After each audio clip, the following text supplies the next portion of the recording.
Donc, comme Yves l'a indiqué, je vais vous parler des champs magnétiques dans l'univers. Comme vous vous en doutez, il s'agit d'un sujet très vaste qui concerne une grande variété d'objets astrophysiques et qui couvre toute une gamme d'échelles spatiales. Donc, ça va des planètes, aux étoiles, aux galaxies.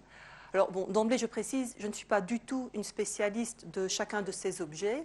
Donc, moi, ma spécialité, c'est plutôt le champ magnétique de notre galaxie ou dans les galaxies en général. Mais enfin, ceci dit, je vais quand même essayer de vous donner un aperçu assez général du genre de champ magnétique qu'on peut trouver dans l'univers. Et je mettrai quand même l'accent un peu plus sur les champs magnétiques galactiques, sachant qu'il y a 2 ans, on a eu un grand séminaire par Philippe Cardin sur les dynamos planétaires. Et puis alors, à peu près 6 mois après, c'est Jean-François Donati qui a fait un grand séminaire sur les champs magnétiques dans les étoiles. Donc j'espère que ce grand séminaire sera un petit peu complémentaire des 2 précédents. Alors, avant vraiment d'entrer dans le vif du sujet, on peut se demander simplement pourquoi s'intéresser aux champs magnétiques dans l'univers. Et là, je dirais, il y a au moins 2 bonnes raisons. La première raison, c'est que les champs magnétiques, en fait, ils jouent un rôle important dans la plupart des objets astrophysiques. Ils ont un effet important, pas tellement sur la forme des objets. Par exemple, une étoile, elle va rester à peu près sphérique, même si elle possède un champ magnétique important, mais plutôt sur la structure et la dynamique interne des objets, en particulier sur leur turbulence interne. Et en plus, les champs magnétiques contribuent aussi à chauffer certaines régions, comme par exemple la couronne du Soleil ou le halo de la galaxie. Mais il y a aussi une deuxième raison qui est importante, c'est que les champs magnétiques permettent de voir et d'observer certaines régions qu'on ne pourrait pas voir autrement. Et ça, c'est parce que lorsqu'il y a des électrons à très haute énergie, des électrons relativistes, dans une région qui contient un champ magnétique, ces électrons ils se mettent à tourner autour des lignes de champ, et donc ils produisent ainsi une radiation, une émission synchrotron. Et cette émission synchrotron qu'on peut détecter nous permet alors de voir la région en question. Donc ça, c'est une raison importante aussi, je pense. Alors voilà le plan bref de l'exposé. En fait, ce sera en 2 parties. Je vais commencer par un aperçu observationnel de tous les champs magnétiques qu'on peut trouver dans l'univers. Donc je vais commencer par les planètes, puis les étoiles, puis les galaxies, et j'irai voir même ce qui se passe au-delà des galaxies. Et puis alors après, je vais aborder certains aspects plus théoriques. Et en fait, la question à laquelle je vais vraiment m'intéresser, c'est la question de l'origine des champs magnétiques. Donc voilà, on commence par l'aperçu observationnel et on commence par les planètes. Donc, comme vous vous en doutez, la première planète sur laquelle on a découvert un champ magnétique, c'est évidemment la Terre. Alors, cette découverte remonte à 1600, lorsqu'un certain monsieur Gilbert est parvenu à donner une interprétation au phénomène de boussole. Donc le fait que l'aiguille d'une boussole s'oriente dans la direction nord-sud. Alors la boussole, évidemment, elle était connue depuis bien longtemps avant, depuis l'Antiquité. Elle était déjà utilisée par les Chinois, par exemple. Mais avant Gilbert, les gens pensaient que la boussole s'orientait parce qu'elle était attirée soit par l'étoile polaire, ou alors éventuellement par un genre d'îlot magnétique qui serait situé tout près du pôle Nord. Et Gilbert a changé cette idée et il a dit, en fait, ce qui se passe, c'est que la Terre est comme un gigantesque aimant. Ça veut dire qu'elle a son propre champ magnétique et c'est ce champ magnétique qui aligne l'aiguille d'une boussole. Alors, l'aimant que Gilbert avait en tête, c'était un aimant statique, permanent, rigide et permanent. Et ça, on s'est rendu compte par la suite que ça ne pouvait pas être le cas. D'abord parce qu'on s'est rendu compte que les pôles magnétiques subissaient une lente dérive au cours du temps. C'est une dérive qui est de l'ordre de quelques kilomètres, peut-être une dizaine de kilomètres par an. Donc ce n'est pas énorme, mais ça veut dire qu'on ne peut pas avoir affaire à un aimant tout à fait statique. Et puis alors, plus important encore, on s'est rendu compte après que le champ magnétique de la Terre subissait des inversions de polarité, donc le champ basculait, le nord passait au sud, et ces inversions ont lieu, disons, à une fréquence, avec une période de quelques milliers d'années jusqu'à plusieurs millions d'années, mettons une période moyenne de l'ordre de 200 000 ans. Et ça aussi, ces inversions sont tout à fait incompatibles avec l'idée d'un aimant rigide et permanent. Mais maintenant, on sait que l'intérieur de la Terre contient un fluide conducteur. Alors, ce fluide conducteur, il est situé dans le noyau externe, qui est là, entre la graine interne et le manteau. Alors, ce fluide conducteur, il est beaucoup trop chaud pour qu'on puisse avoir un aimant permanent, mais en revanche, il permet à des courants électriques de circuler, et ces courants électriques sont la source du champ magnétique de la Terre. Alors, en gros, quelles sont les caractéristiques principales du champ magnétique terrestre? Bon, il s'agit d'un champ magnétique qui est à peu près dipolaire, vraiment comme le champ magnétique produit par un aimant.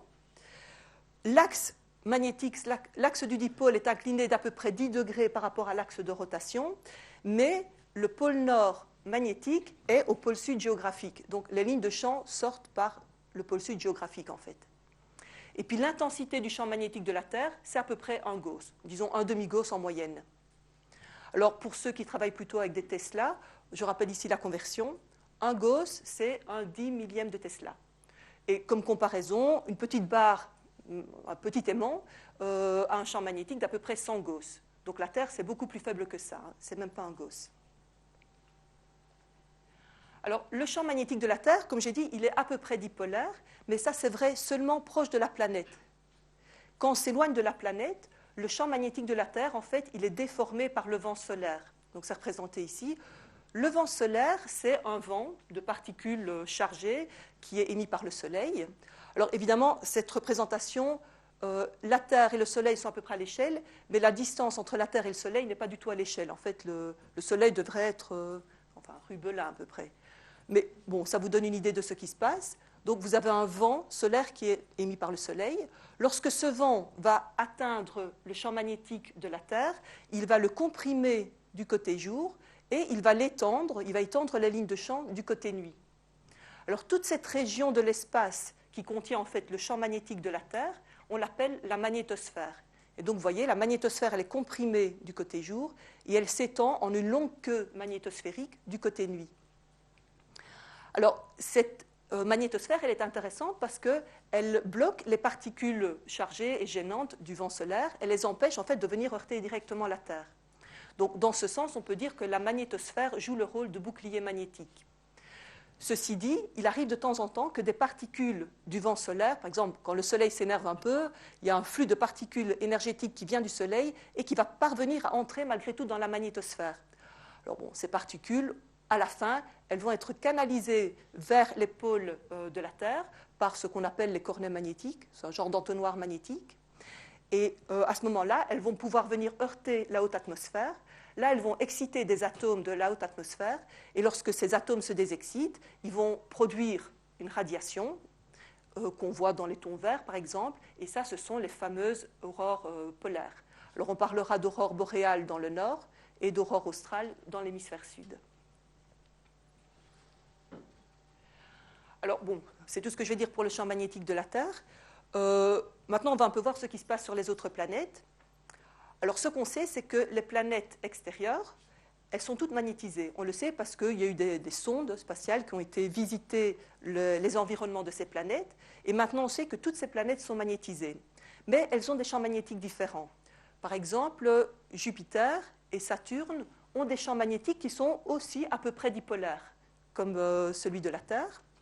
L'axe du dipôle est à peu près aligné avec l'axe de rotation. Pour Jupiter, il y a une dizaine de degrés.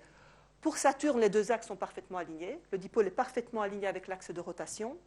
Mais pour ces deux planètes, le pôle nord magnétique correspond au pôle nord géographique. Donc ça, c'est différent de ce qu'on trouve à la Terre. Alors, Uranus et Neptune ont des champs magnétiques beaucoup plus complexes. Ces champs magnétiques ont une composante dipolaire, mais aussi une composante quadrupolaire et puis des composantes multipolaires très importantes. En fait, c'est un champ magnétique qui est beaucoup plus tordu. Et en plus, l'axe magnétique n'est pas du tout aligné avec l'axe de rotation. Là, vous voyez, il y a 59 degrés à peu près pour Uranus et 47 pour Neptune.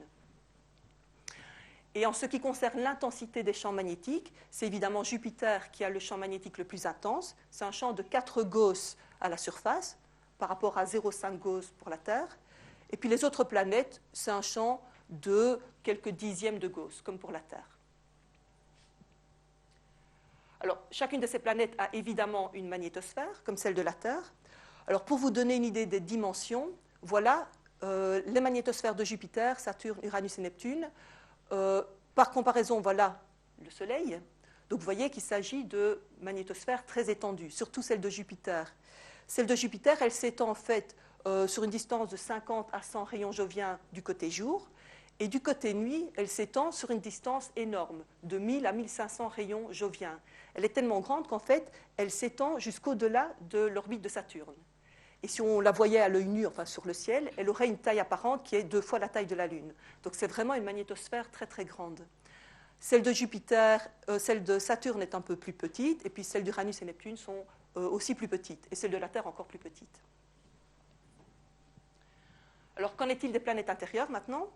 Eh bien, la situation est différente sur les 3 planètes. Mercure, on sait maintenant que Mercure a un champ magnétique très faible. Très faible, c'est même pas 1/100 du champ magnétique de la Terre. Vénus, apparemment, n'a pas de champ magnétique global. Et puis Mars n'a pas non plus de champ magnétique global, mais a probablement eu un champ magnétique global dans le passé. Et ça, on le pense parce qu'on trouve encore à la surface de Mars des taches de magnétisme rémanent. Donc ce sera un signe d'un ancien champ magnétique. Et ces taches magnétisées ont un champ magnétique qui n'est pas tout à fait négligeable. On peut monter jusqu'à des valeurs du champ magnétique terrestre. Donc voilà, un petit tableau récapitulatif avec les différentes planètes. Bon, ce qu'on va retenir, elles sont par ordre d'éloignement par rapport au Soleil. Ce qu'on va retenir, c'est que Vénus et Mars n'ont pas de champ global. Mercure a un champ très faible, 3 millièmes de Gauss. Et puis c'est Jupiter qui a le champ le plus intense, à peu près 4 Gauss. Donc voilà, c'est tout pour les planètes. Maintenant, on va passer aux étoiles. Alors, la première étoile sur laquelle on a découvert un champ magnétique, c'est évidemment le Soleil. La découverte du champ magnétique du Soleil a un rapport avec la découverte et l'observation des taches solaires. Alors, les taches solaires, ce sont des taches sombres à la surface du Soleil, on les voit ici. Alors, de nouveau, leur existence était connue depuis très très longtemps, au moins depuis l'Antiquité. Elles étaient observées à l'œil nu par les astronomes grecs et puis chinois. Mais après, elles ont été redécouvertes avec les premiers télescopes par Galilée puis d'autres personnes. Donc, ces gens ont observé les taches solaires et ils se sont rendus compte qu'elles n'étaient pas statiques sur la surface du Soleil. Elles avaient l'air de transiter à travers la surface du Soleil. Et de là, ils en ont déduit que le Soleil, en fait, était en rotation. Et puis alors plus tard, un certain monsieur Schwab, qui a observé les taches solaires sur de nombreuses années, s'est rendu compte que leur nombre suivait un cycle au cours du temps, un cycle d'à peu près 11 ans. Et puis finalement, il y a un siècle exactement, monsieur George Hale est parvenu à mesurer l'effet Zeeman dans le spectre d'une tache solaire. Alors, pour ceux qui ne sont pas tout à fait familiers avec l'effet Zeeman, l'effet Zeeman, c'est un effet de dédoublement ou de démultiplication d'une raie spectrale lorsque cette raie est produite dans un milieu qui contient un champ magnétique. Et en principe, donc vous partez d'une raie, la raie est démultipliée. Si vous arrivez à mesurer l'écart entre les sous-raies, vous allez pouvoir en déduire directement l'intensité du champ magnétique. En pratique, cet écart est souvent plus faible que la largeur de la raie elle-même, donc ça ne marche pas très bien. Mais ce qu'on peut faire, alors en revanche, c'est mesurer la polarisation circulaire des sous-raies, en gros, et ça nous donne l'intensité du champ magnétique le long de la ligne de visée, avec son signe. Et ça, c'est intéressant parce que ça nous dit si le champ magnétique pointe vers nous ou s'éloigne de nous. Alors, pour revenir à Hale, eh bien, en 1908, donc, il a détecté un effet Zeeman dans le spectre d'une tache solaire. Et il en a déduit une intensité du champ magnétique de l'ordre de 3 kG. Alors, pour la Terre et les planètes, on est au niveau du Gauss. Maintenant, on parle de kilogauss, donc 1000 fois plus. Et là, il avait à peu près raison. Par contre, 5 ans après, il a suggéré qu'il avait détecté un effet Zeeman dû à un champ global du Soleil. Et il a estimé ce champ à peu près 50 Gauss. Et là, il s'est trompé. Il a largement surestimé le champ global du Soleil. Par contre, il a observé que ce champ global avait des polarités opposées au nord et au sud. Par exemple, dans l'hémisphère nord, il sort du Soleil et il rentre dans le Soleil dans l'hémisphère sud. Et là, il avait raison. Donc, voyons ce qu'on comprend maintenant d'abord des taches solaires. On sait maintenant que les taches solaires ont effectivement un champ magnétique très intense, 2, 3, 4 kG. On sait aussi que les taches solaires, elles viennent par paires en général. Donc, on a une paire de taches solaires et les deux taches dans une paire donnée ont des polarités opposées. Ça veut dire que d'une des deux taches, le Soleil sort du Soleil et il rentre dans l'autre tache.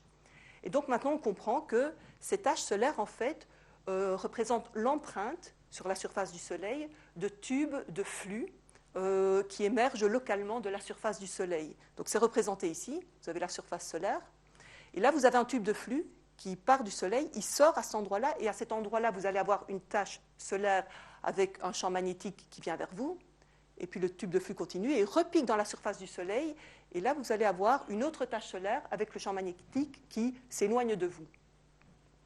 Alors bon, ça c'est un petit schéma, mais on peut comparer ça à cette photo qui a été prise dans l'extrême UV, ultraviolet, où vous voyez clairement une arche coronale qui suit très nettement la forme du champ magnétique. Donc ça, ce n'est pas juste une vue de l'esprit, c'est quelque chose qu'on observe aussi.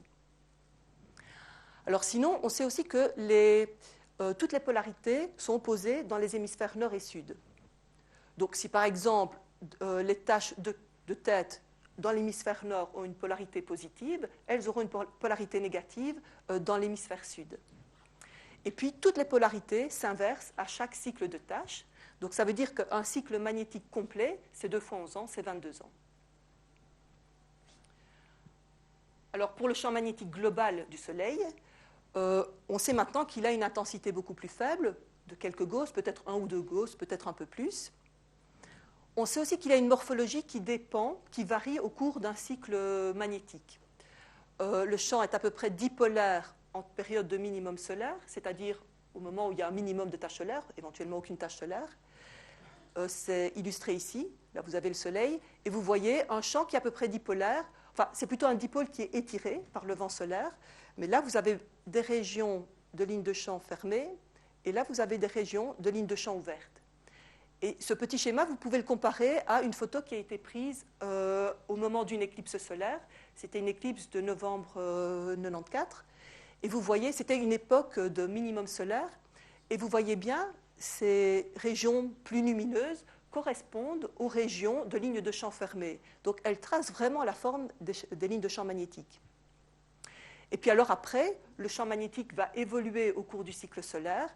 Il va devenir beaucoup plus complexe et il aura une morphologie multipolaire en période de maximum solaire. Et ça, c'est illustré ici. Donc là, vous avez le Soleil, et vous voyez que vous avez alternance de régions de lignes de champ fermées avec des régions de lignes de champ ouvertes, à travers toute la surface, ça couvre toute la surface. Et ça, vous pouvez le comparer à cette photo qui a été prise de nouveau lors d'une éclipse solaire, donc ça permet de voir la couronne. C'est une éclipse de février 80, qui est à peu près en période de maximum solaire. Et vous voyez effectivement que c'est une distribution qui n'a plus rien de dipolaire. Vous voyez aussi des jets coronaux qui correspondent aux lignes de champ fermées. Et puis entre, vous avez des trous coronaux qui correspondent aux régions de lignes de champ ouvertes. Et puis après, si on continue le cycle solaire, eh bien, on retombe en période de minimum sur un dipôle, mais c'est un dipôle qui est inversé maintenant. Donc, on a une inversion du dipôle tous les 11 ans. Ce qui veut dire que ici aussi, le cycle magnétique complet sera de 22 ans, enfin, sans doute, exactement ce qu'on trouvait pour les taches solaires. Alors, le Soleil, comme le Soleil a son propre champ magnétique, il aura aussi sa propre magnétosphère, donc la région de l'espace qui contient son champ magnétique et qui crée un genre de bulle, si vous voulez, dans le milieu interstellaire. Dans le cas du Soleil, la magnétosphère, on l'appelle simplement l'héliosphère. Alors, voyons maintenant pour les autres étoiles. Maintenant, on mesure et on observe des champs magnétiques aussi sur les autres étoiles. Le premier champ magnétique stellaire qui a été découvert, il a été découvert en 1947 par Babcock. Babcock qui est parvenu à mesurer un effet Zeeman dans le spectre d'une étoile AP. Alors, une étoile AP, c'est une étoile massive, P parce qu'elle est de type particulier, elle est chimiquement particulière. Et le champ magnétique qui a été mesuré par Babcock, c'est un champ d'à peu près 1,5 kGauss. Donc il s'agit ici du champ global de cette étoile. Donc c'est beaucoup plus intense que ce qu'on trouve au Soleil, 1000 fois plus intense que ce qu'on trouve au Soleil.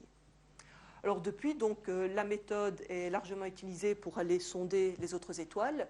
Donc c'est une technique qui est basée sur l'effet Zeeman, mais on ne se contente pas de mesurer un écart de raies, on mesure vraiment les propriétés de polarisation circulaire en particulier de ces raies.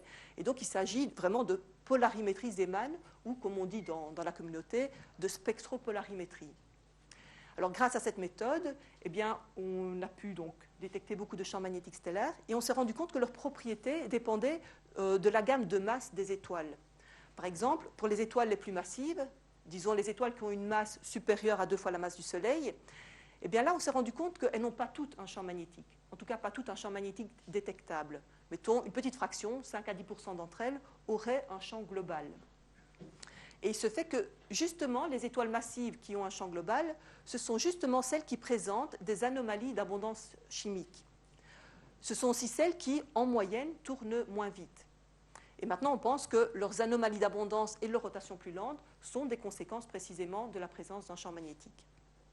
Alors sinon, ces étoiles ont des champs de quelques kilogauss. Une morphologie normalement relativement simple. Là, c'est, bon, juste pour illustrer, une reconstruction du champ magnétique de l'étoile Tau Scorpii. C'est une reconstruction qui a été faite sur la base des données du spectropolarimètre Espadon par Jean-François Donati et son équipe. Et vous voyez effectivement que vous avez quelque chose de relativement simple. Les lignes de champ blanches représentent les lignes de champ fermées, et puis les bleus, ce sont les lignes de champ ouvertes. Et vous voyez que vous avez un genre de ceinture équatoriale produite par les lignes de champ fermées. Mais enfin, c'est quelque chose de relativement simple qui ressemble un peu à un dipôle. Et puis on sait aussi que ces champs magnétiques apparaissent comme étant stables dans le temps. Ils ne présentent pas en tout cas de cycle. Donc ça, c'est pour les étoiles massives. Pour les étoiles de type solaire, là on trouve des champs magnétiques plus faibles, typiquement dans la gamme 1 à 100 Gauss, comme le Soleil d'ailleurs, et on constate que la tendance générale, c'est que le champ magnétique croît avec le taux de rotation. Donc plus les étoiles tournent vite, plus leur champ magnétique sera intense. Leur morphologie est parfois très complexe, et là par contre, on a mis en évidence des variabilités temporelles. Et je dirais même, on a trouvé maintenant 2 étoiles sur lesquelles on a pu détecter des inversions de champ magnétique. Donc s'il y a des inversions du champ magnétique, c'est un signe que ces étoiles ont également un cycle magnétique comme le Soleil. Et puis finalement, les naines rouges, donc les étoiles les moins massives, qui ont typiquement une masse entre 10 et 40% de la masse du Soleil, eh bien ces étoiles, elles ont de nouveau un champ magnétique intense, de l'ordre d'1 kGauss, un champ qui a une morphologie assez simple, même très simple, contre toute attente théorique d'ailleurs.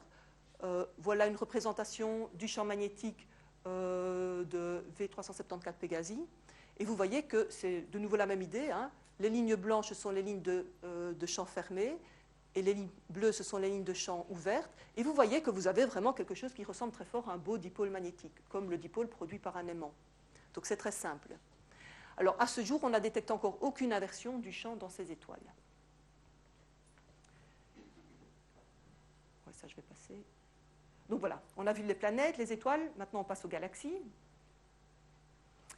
Alors, on va commencer par notre propre galaxie, la Voie lactée. Là, on s'est rendu compte que notre galaxie possédait sans doute un champ magnétique interstellaire, et ça s'est fait en 1949, donc il y a 60 ans, lorsque ces messieurs-là, Hall et Heltner, se sont rendus compte que la lumière qui nous provient des étoiles proches est polarisée linéairement. Et 2 ans après, on a compris que ce processus de polarisation linéaire de la lumière stellaire était dû à la présence d'un champ magnétique interstellaire dans la galaxie. Alors, l'idée, c'est que, bon, vous savez, notre galaxie, elle contient beaucoup d'étoiles, mais entre les étoiles, elle contient aussi un gaz interstellaire, et ce gaz interstellaire contient peut-être 10% de la masse totale de la galaxie, donc ce n'est pas complètement négligeable. Et puis, dans ce gaz interstellaire, vous avez aussi des grains de poussière qui ne sont pas tout à fait sphériques, ils sont allongés, comme celui que j'ai représenté ici en violet. Alors ces grains de poussière, ils ont tendance à tourner autour des lignes de champ magnétique, mais perpendiculairement au champ magnétique. Donc mettons que ça c'est une ligne de champ magnétique, mettons que ça c'est un grain de poussière, ben, le grain de poussière il se met perpendiculaire aux lignes de champ et il tourne comme ça autour des lignes de champ magnétique. Alors on peut comprendre que ces grains de poussière, ils auront tendance à absorber la composante de la lumière qui est suivant leur grand axe, c'est-à-dire la composante de la lumière qui est perpendiculaire aux lignes de champ magnétique. Et il n'y a que l'autre composante, celle qui est parallèle au champ magnétique, qui pourra passer assez facilement. Donc le résultat, c'est que la lumière stellaire que vous observez, elle va être polarisée linéairement, et elle sera polarisée le long des lignes de champ magnétique. Donc c'est représenté par ce petit schéma ici. Alors, ça, c'est intéressant parce que, d'abord, cette polarisation de la lumière stellaire nous a indiqué qu'il existe un champ magnétique interstellaire dans la galaxie, mais en plus, en mesurant la direction de polarisation de la lumière, on peut en déduire directement la direction du champ magnétique, en tout cas sur le plan du ciel. Et de là, depuis, on sait que le champ magnétique interstellaire dans la galaxie, il est dans le plan de la galaxie. On dira qu'il est horizontal, donc il est parallèle au plan de la galaxie. Alors depuis, on a développé bien sûr d'autres méthodes pour mesurer les champs magnétiques de la galaxie. Il y a une méthode qui est basée sur l'effet Zeeman. Donc c'est le même effet Zeeman que celui dont on a parlé pour le Soleil et pour les étoiles. Et cette méthode, on l'utilise pour aller sonder les régions les plus denses du milieu interstellaire. Puis il y a une méthode qui est basée sur la rotation de Faraday. Donc là, c'est quelque chose de nouveau. La rotation de Faraday, c'est la rotation du plan de polarisation d'un signal lumineux qui est polarisé linéairement lorsque ce signal se propage dans l'espace. Donc son plan de polarisation va tourner. Et la quantité de rotation, on peut la mesurer, et elle est proportionnelle au champ magnétique, à l'intensité du champ magnétique. Donc si on mesure cette rotation de Faraday, on peut directement déduire, enfin pas directement, indirectement déduire l'intensité du champ magnétique suivant la ligne de visée. Et puis finalement, il y a une méthode qui est basée sur l'émission synchrotron. Donc de nouveau, c'est de l'émission qui est produite par des électrons relativistes qui tournent autour des lignes de champ magnétique. Et cette émission, évidemment, elle dépend du champ magnétique. Plus le champ est intense, plus l'émission sera intense. Donc elle permet également de sonder et de mesurer le champ magnétique dans la galaxie. Alors quand on met tout ça ensemble, voilà les quelques éléments qu'on possède maintenant sur le champ magnétique de notre galaxie. Donc là, ça c'est une image, une reconstruction de la Voie lactée. Pour le champ magnétique, on sait maintenant qu'il a une intensité de l'ordre du micro-Gauss. Alors, un micro-Gauss, donc c'est un millionième de Gauss, un millionième de ce qu'on trouve typiquement aux planètes. C'est beaucoup plus faible. Mais malgré tout, comme le gaz interstellaire est extrêmement dilué, la densité typique du gaz interstellaire, c'est peut-être une particule par centimètre cube en moyenne. Donc, c'est extrêmement raréfié. Donc, par rapport à ça, suivant les standards interstellaires, un champ même d'un micro-Gauss, ce n'est pas négligeable, c'est même plutôt important. Alors on sait que le champ il a une composante régulière ou une composante à grande échelle qui est, mettons, de l'ordre de 2 microgauss. Et puis il y a une composante turbulente, chaotique, aléatoire, qui fait que finalement les lignes de champ elles ne sont pas bien droites, mais elles sont un peu tordues comme ça. Et donc le champ total est plus important que le champ régulier, c'est à peu près 3 fois plus, c'est à peu près 6 microgauss pour notre galaxie. Alors on sait aussi que le champ régulier, il est horizontal. Ça, on l'avait déjà vu avec la polarisation de la lumière stellaire, mais c'est confirmé par les autres méthodes. Donc il est dans le plan de la galaxie. On sait que les lignes de champ, elles s'enroulent autour du centre de la galaxie. Donc elles sont à peu près circulaires. Mais elles ne sont pas toujours dans le même sens. Mettons, au voisinage du Soleil, le champ magnétique, il est dans le sens des aiguilles d'une montre. Mais si on se rapproche vers le centre, on a un champ magnétique qui tourne dans l'autre sens. Et quand on se rapproche encore plus, ça retourne dans le sens des aiguilles d'une montre. Donc on a mis en évidence des inversions de sens du champ magnétique. Et puis, on n'est pas sûr, mais quand on met tous les petits éléments ensemble, on pense que le champ magnétique de notre galaxie a une forme spirale. Mais on n'en est pas sûr parce qu'on n'a pas le recul pour voir notre galaxie de loin. Et donc, c'est simplement une hypothèse. Par contre, si on regarde d'autres galaxies, là, on aura une meilleure vision de ce qui se passe. Et donc, dans les autres galaxies, on peut aussi observer et mesurer des champs magnétiques. Les observations, elles ont commencé peut-être dans les années 80. Elles se basent essentiellement sur l'émission de synchrotrons et sur la rotation de Faraday. Et là, on doit faire une distinction entre les galaxies qui sont spirales, comme la nôtre, et celles qui sont elliptiques. Et ce qu'on sait, c'est que les galaxies spirales, elles ont toutes un champ magnétique qui est organisé, qui est à grande échelle. Ce champ magnétique, il a une intensité de quelques microgauss, donc ça c'est comme pour notre galaxie. Et alors, si on regarde des spirales, des galaxies spirales qui sont vues par la tranche, on verra que le champ magnétique est horizontal, comme pour notre galaxie, il est dans le plan de la galaxie. Alors que si on regarde des galaxies spirales qui sont vues de face, on verra que le champ magnétique a tendance à suivre les bras spiraux. Et ça, c'est illustré, voilà, j'ai pris 2 exemples. Là, j'ai pris une galaxie vue par la tranche, NGC 891. Là, vous avez une belle photo optique de cette galaxie. Alors, ce que vous voyez, en fait, ce sont les étoiles. C'est les étoiles qui brillent. Et au milieu, vous avez comme un trait sombre. Ce n'est pas parce qu'il n'y a pas d'étoiles là, c'est simplement parce que la lumière émise par les étoiles, elle est absorbée par la poussière. Mais sinon, bon, voilà la forme du disque stellaire. Et ça, vous pouvez le comparer à une photo de la même galaxie, mais qui est prise en ondes radio, dans le domaine radio. Je trouve ça 2,8 cm. Voilà. Alors ça, ici, il s'agit d'émissions synchrotrons. Donc c'est l'émission qui est produite par les électrons relativistes dans un champ magnétique. Donc cette photo, elle vous donne une idée de la distribution du champ magnétique et aussi celle des électrons relativistes. Et vous voyez clairement que le champ magnétique, en fait, il existe beaucoup plus haut que les étoiles. Il s'étend beaucoup plus loin que les étoiles. Ici, on a un disque qui est beaucoup plus épais. Alors, en plus, dessus, on a superposé des petits traits qui vous donnent la direction du champ magnétique. Et vous voyez effectivement que ces petits traits, ils ont tendance à être parallèles au plan. Donc, ça montre que le champ magnétique, effectivement, il est parallèle au plan de la galaxie. Il est horizontal. Et puis là, vous avez une autre galaxie. C'est une galaxie maintenant qui est vue de face. C'est la galaxie M51.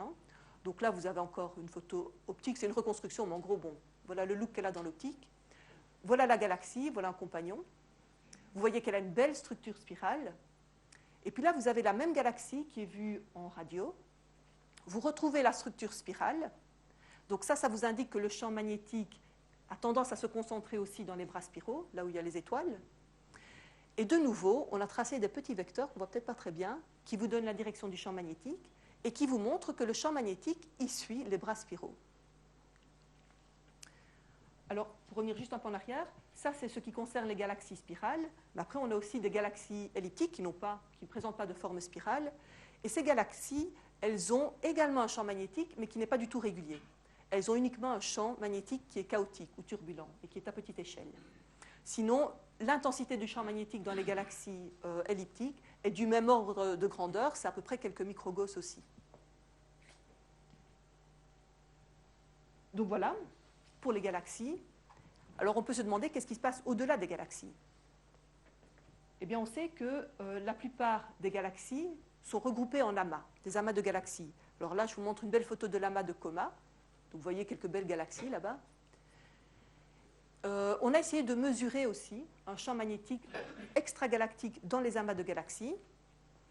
De nouveau, les outils qu'on utilise, c'est la rotation de Faraday et l'émission synchrotron. Et là, on s'est rendu compte que les amas de galaxies ont effectivement un champ magnétique intergalactique, mais que ce champ magnétique est uniquement chaotique. Il est complètement turbulent.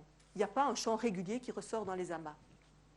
Et le champ magnétique des amas, il a une intensité qu'on ne connaît pas encore très bien. Il y a encore une certaine incertitude, mais apparemment, ce serait quelque part entre 1/10 de microgauss, donc beaucoup plus faible que ce qu'on trouve dans les galaxies, jusqu'éventuellement quelques microgauss, donc des intensités comparables à ce qu'on trouve dans les galaxies.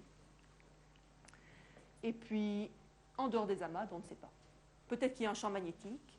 S'il y en a un, on ne l'a jamais détecté. Peut-être que ça viendra plus tard, mais pour le moment, on ne sait pas. On a été jusqu'aux amas et on ne peut pas aller plus loin. Voilà, oui, là j'avais juste un petit tableau récapitulatif des intensités de champ magnétique qu'on trouve dans les différents objets.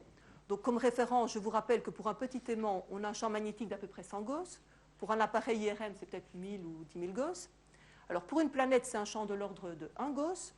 Pour une étoile normale, c'est entre 1 et quelques kilogauss. Alors là, j'en ai pas parlé, mais c'est intéressant quand même de le dire maintenant. Une étoile à neutrons, qui est une étoile extrêmement dégénérée et extrêmement dense, eh bien, une étoile à neutrons peut avoir un champ magnétique très très élevé aussi, 10 puissance 12 Gauss, donc 1 million de Gauss. Et puis, dans les étoiles à neutrons, on a une classe particulière, ce sont les magnétoiles qui ont des champs magnétiques encore 1000 fois plus élevés, donc 10 à la puissance 15 Gauss. Bon, il ne fait pas bon être près d'un champ magnétique pareil parce que c'est le plus intense qu'on ait jamais trouvé dans l'univers. Et puis pour les galaxies, après, on rechute, on est plutôt au microgauss, quelques microgauss, et pour les amas de galaxies, quelques dixièmes de microgauss, 10 à la puissance moins 7. Voilà, donc ça termine le panorama observationnel. Maintenant, je vais passer à la discussion théorique. Et donc, la question à laquelle je vais m'intéresser, c'est la question de l'origine des champs magnétiques. Et en fait, cette question, on peut la subdiviser en deux sous-questions. La première, c'est l'origine des tout premiers champs magnétiques. Et puis la deuxième question, c'est comment ces tout premiers champs magnétiques très faibles ont pu être amplifiés par la suite. Donc là, on commence par les tout premiers champs magnétiques. Alors là, il y a plusieurs théories, plusieurs hypothèses qui ont été faites, mais en fait, il n'y a pas de consensus pour le moment. On n'a pas la réponse définitive, on ne sait pas encore actuellement quelle est l'origine des tout premiers champs magnétiques. Alors, une première possibilité, c'est simplement que l'univers serait né avec un champ magnétique. C'est bon, c'est une façon un peu de se débarrasser du problème. On dit le champ magnétique, il était là depuis le début. Et c'est vrai que les astrophysiciens n'aiment pas tellement cette hypothèse-là. Mais enfin, on ne peut pas la rejeter d'emblée. Ce qu'on sait, c'est que si effectivement l'univers était né avec un champ magnétique, s'il avait été suffisamment intense, on l'aurait observé. Or, comme on n'a rien observé, on sait que si un tel champ cosmologique existe, son intensité est forcément inférieure à 10 puissance moins 9, 10 puissance moins 8 Gauss. Sinon, une autre possibilité, c'est que les premiers champs magnétiques auraient été produits par des processus exotiques durant une transition de phase quand l'univers est encore très jeune. Alors, bon, honnêtement, moi, je ne comprends pas grand-chose à ces trucs, mais ce qu'on peut dire, c'est que moi, j'ai l'impression qu'ils ne marchent pas très bien. Ils ne produisent apparemment que des champs magnétiques excessivement faibles, dont on ne peut rien faire en pratique. Donc, peut-être qu'il y a quelque chose qui se passe là, mais c'est encore très spéculatif. Je pense qu'il est beaucoup plus vraisemblable que les tout premiers champs magnétiques aient été produits par en fait des processus astrophysiques classiques qui auraient opéré dans des régions et à des époques où le gaz était ionisé, c'est-à-dire composé d'ions d'une part et d'électrons d'autre part. Et ces processus sont basés sur la différence de mobilité entre les ions et les électrons. Les électrons, ils sont beaucoup plus légers, beaucoup plus mobiles que les ions. Ça veut dire qu'ils peuvent finalement avoir une vitesse différente de celle des ions. Et si les ions et les électrons ont des vitesses différentes, ça va produire évidemment des courants électriques. Et une fois qu'on a des courants électriques, c'est gagné, on a un champ magnétique. Tous ces processus, on les connaît sous le nom d'effet batterie. Alors, l'effet batterie a sans doute opéré à différentes époques et dans différents objets. Là, je vais simplement l'illustrer dans le cas de protogalaxies en effondrement. Alors, une protogalaxie, en fait, c'est un volume de gaz qui va s'effondrer pour former une galaxie. Alors, une protogalaxie, au départ, elle tourne, tout tourne dans l'univers, y compris les protogalaxies.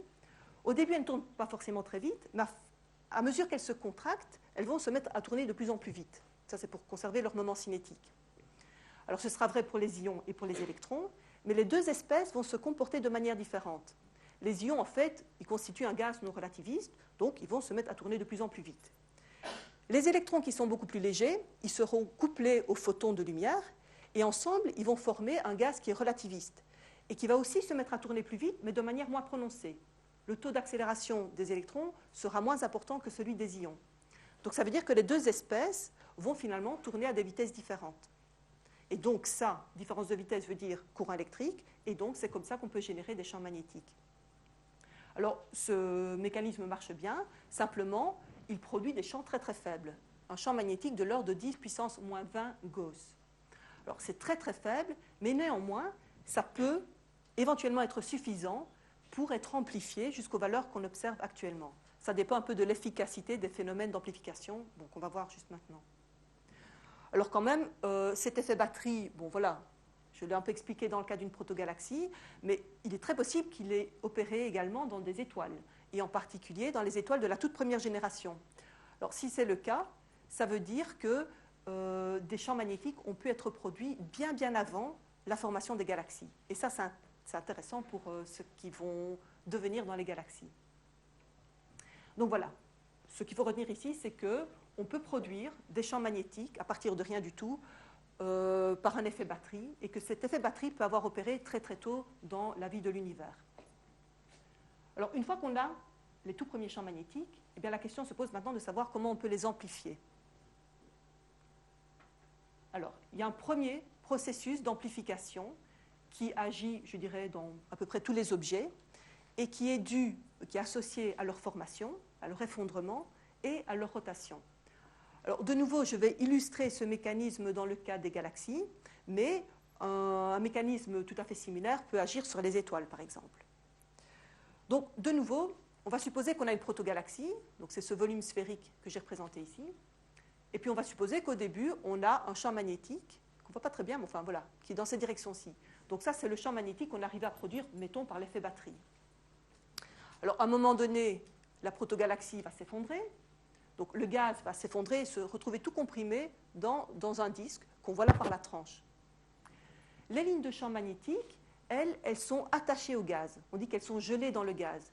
Et donc, quand le gaz se comprime, s'effondre et se comprime, les lignes de champ, elles vont faire pareil. Donc, à l'issue de la phase d'effondrement, elles vont se retrouver toutes comprimées là dans le disque galactique. Donc ça, c'est une première chose. Et on peut estimer que cette compression, Comme vous voyez, cette compression va rapprocher les lignes de champ, donc va amplifier le champ magnétique, et on peut estimer que le champ magnétique, lors de cette étape, est amplifié par un facteur 10 000 peut-être, à peu près. Alors, il y a une deuxième étape. Une fois que le disque galactique est produit, il va se mettre à tourner. Voilà. Là, maintenant, c'est une vue du disque galactique vue de haut, et il va se mettre à tourner comme ça. Alors, de nouveau, la rotation va entraîner le gaz, mais aussi les lignes de champ magnétique. Et donc, voilà, les lignes de champ vont être enroulées autour du centre de la galaxie. Et ça, c'est ce que vous obtiendriez, mettons, après une rotation. Et puis après 10 rotations, vous obtenez un truc comme ça, une spirale qui est beaucoup plus fortement enroulée. Alors, à l'heure actuelle, notre galaxie a tourné peut-être une centaine de fois sur elle-même. Donc, pour le moment, on devrait avoir une spirale magnétique, un peu comme ça, mais encore beaucoup plus fortement roulée, où les lignes de champ tourneraient 100 fois autour du centre. Alors, de nouveau, quand vous tournez, que vous enroulez les lignes de champ, vous les rapprochez. Et donc, vous amplifiez le champ magnétique. Alors, si vraiment les lignes de champ tournent 100 fois autour du centre, ça veut dire que le champ magnétique aura été amplifié par un facteur 100. Donc, mettons un facteur 10 000 ici, un facteur 100 ici. La compression et puis l'enroulement des lignes de champ permet d'amplifier le champ magnétique par un facteur 1 million. Alors, avant de continuer, je dois quand même préciser que si c'est tout ce qui se passe, donc la compression des lignes de champ et leur enroulement, on dira que le champ magnétique est primordial. S'il n'y a pas un autre petit moteur qui joue à l'intérieur des galaxies. Donc on a un champ primordial. Alors, est-ce que le champ magnétique de notre galaxie est primordial? Bon, comme on l'a vu, on peut l'amplifier par un facteur 1 million à partir du champ initial. Alors ça peut éventuellement être suffisant, ça dépend du champ dont on part. Mais potentiellement, ça peut être suffisant pour expliquer les champs qu'on observe dans les galaxies. Par contre, le problème, parce qu'il y a un problème, c'est que cette structure ne correspond pas du tout à ce qu'on observe. Je vous ai montré une photo de M51, la galaxie M51, et on voyait clairement que les lignes de champ magnétique suivaient la structure spirale optique. Ça veut dire que les lignes de champ s'enroulent peut-être 2 ou 3 fois autour du centre, mais pas 100 fois. Donc là, il y a vraiment un décalage entre les prédictions et les observations. Alors, les théoriciens ont dit, oui, mais ce n'est pas grave, parce qu'en réalité, il existe une diffusion magnétique, c'est-à-dire que le champ magnétique peut diffuser par rapport au gaz. Et donc, s'il y a un décalage entre le gaz et le champ magnétique, ça veut dire que même si le gaz a tourné 100 fois autour du centre, les lignes de champ peuvent être beaucoup moins fortement roulées. Donc ça a l'air de résoudre le problème. Mais en fait, ce n'est pas vrai, parce que s'il y a vraiment une diffusion magnétique, il faut accepter qu'elle agisse aussi perpendiculairement au plan de la galaxie, et donc qu'elle permette au champ magnétique de diffuser en dehors de la galaxie. Donc le problème, c'est que soit il n'y a pas de diffusion magnétique, et dans ce cas-là, on a une spirale magnétique qui est très très fortement roulée, et ça, ce n'est pas du tout observé, ou alors il y a de la diffusion magnétique, et tout le champ qu'on amplifie, il disparaît, il diffuse en dehors de la galaxie. Donc ce petit raisonnement montre que le champ magnétique de la galaxie ne peut pas être un champ primordial. Alors qu'est-ce qu'il en est des autres objets? Eh bien, pour la Terre, par exemple, on sait que si on a un champ primordial, ce champ décroîtrait sur une échelle de temps de l'ordre de 20 000 ans. 20 000 ans, c'est extrêmement court, évidemment, par rapport à l'âge de la Terre. Donc déjà, rien que ça nous dit que le champ magnétique de la Terre ne peut pas être un champ primordial. En plus, on sait que le champ magnétique de la Terre subit des inversions, et ça, évidemment, ça ne peut pas être un champ primordial non plus. Pour qu'il y ait des inversions, forcément, il faut qu'il y ait un petit moteur en plus à l'intérieur de la Terre. Donc pour la Terre, c'est non. Le champ magnétique de la Terre ne peut pas être primordial. Pour le Soleil, c'est la même réponse, à peu près pour la même raison, c'est que le champ magnétique du Soleil subit des inversions au cours du temps, enfin il a un cycle magnétique, donc de nouveau, ça ne peut pas être un champ primordial. Pour les étoiles massives, c'est peut-être le seul objet pour lequel on ne sait pas trop bien. On a observé que ces étoiles, celles qui avaient un champ magnétique, avaient un champ magnétique qui ne subissait pas de cycle, qui était stable dans le temps. Donc ça, c'est compatible avec un champ primordial. Et certains chercheurs pensent qu'effectivement, les étoiles massives ont un champ primordial. Mais ça, c'est quelque chose dont on n'est pas encore tout à fait sûr et qu'il faut encore confirmer. Et puis pour les galaxies, comme on vient de le voir, l'enroulement des lignes de champ est assez faible, observationnellement, et donc ça indique qu'on ne peut pas avoir un champ primordial. Donc, on voit que pour à peu près tous les objets, à l'exception possible des étoiles massives, les objets astrophysiques n'ont pas un champ primordial. Donc ça indique qu'il doit y avoir un mécanisme supplémentaire qui contribue à régénérer ou réamplifier le champ. Et donc ça va m'amener à la théorie de la dynamo. Alors, dans la théorie de la dynamo, effectivement, il existe un mécanisme complémentaire, c'est un mécanisme qu'on appelle l'effet alpha. Alors, l'effet alpha, c'est une production de champs magnétiques dans la direction qui est perpendiculaire au champ ambiant. Et ce mécanisme, il est dû à des mouvements turbulents de nature cyclonique. Cyclonique, ça veut dire que les mouvements turbulents ont un sens préférentiel de rotation, qui d'ailleurs leur est donné par la force de Coriolis. Donc c'est exactement comme dans l'atmosphère terrestre, il y a des cyclones et des anticyclones, et bien c'est pareil. Les mouvements turbulents dans les objets astrophysiques ont aussi ce caractère cyclonique. Alors évidemment, si la matière tourne dans un sens préférentiel, les lignes de champ aussi vont être tordues et tourner dans ce même sens. Et ça va permettre de produire du champ magnétique dans la direction qui est perpendiculaire au champ de départ. Donc c'est ça l'effet alpha. Alors de nouveau, je vais vous l'illustrer dans le cas d'une galaxie. Dans une galaxie, on pense que les mouvements turbulents sont ceux qui sont dus à l'explosion de supernovae. Donc on va voir ce qu'une supernova, une explosion de supernova donne sur un champ magnétique. Donc là, c'est de nouveau très schématique, hein. On suppose qu'on a une vue du plan galactique, c'est vu de haut. Donc là, vous avez le centre. Le tout tourne autour du centre. Et puis, on va supposer qu'une explosion a lieu à ce point-là. Et on va supposer aussi qu'au départ, les lignes de champ magnétique sont, mettons, dans cette direction-là. Donc voilà, vous avez une supernova qui explose. L'explosion va produire une onde de choc qui va tout balayer sur son passage, le gaz, mais aussi les lignes de champ. Et tout va se retrouver alors comprimé dans une fine coquille. Une coquille que j'ai représentée sphérique ici. Alors, il est clair que les lignes de champ qui sont balayées par l'explosion, elles vont suivre la forme, la coquille sphérique. S'il n'y avait rien d'autre, elles suivraient les petits pointillés verts qu'on voit ici, qu'on ne voit pas très bien. Enfin, ce qui compte ici, c'est que tout ça se passe dans un milieu en rotation. Et donc, la force de Coriolis va agir sur ces mouvements turbulents et va faire tourner le gaz dans le sens contraire à la rotation d'ensemble, donc comme ça. Et de nouveau, les lignes de champ qui sont attachées au gaz, elles vont aussi subir ce mouvement de contre-rotation, donc elles vont être tordues dans ce sens-là. Et vous voyez que cette déformation donne du champ magnétique qui est perpendiculaire au champ de départ. Donc c'est ça l'effet alpha. Alors si on met tout ensemble maintenant, eh bien, on peut dire qu'une dynamo va agir, une dynamo, c'est l'amplification d'un champ magnétique grâce à la combinaison de deux mécanismes complémentaires. Le premier, c'est simplement l'étirement des lignes de champ par la rotation différentielle. Ça, c'est quelque chose qu'on a déjà vu et qui existe de toute façon dans tous les objets. Donc, j'ai repris le petit schéma de tout à l'heure.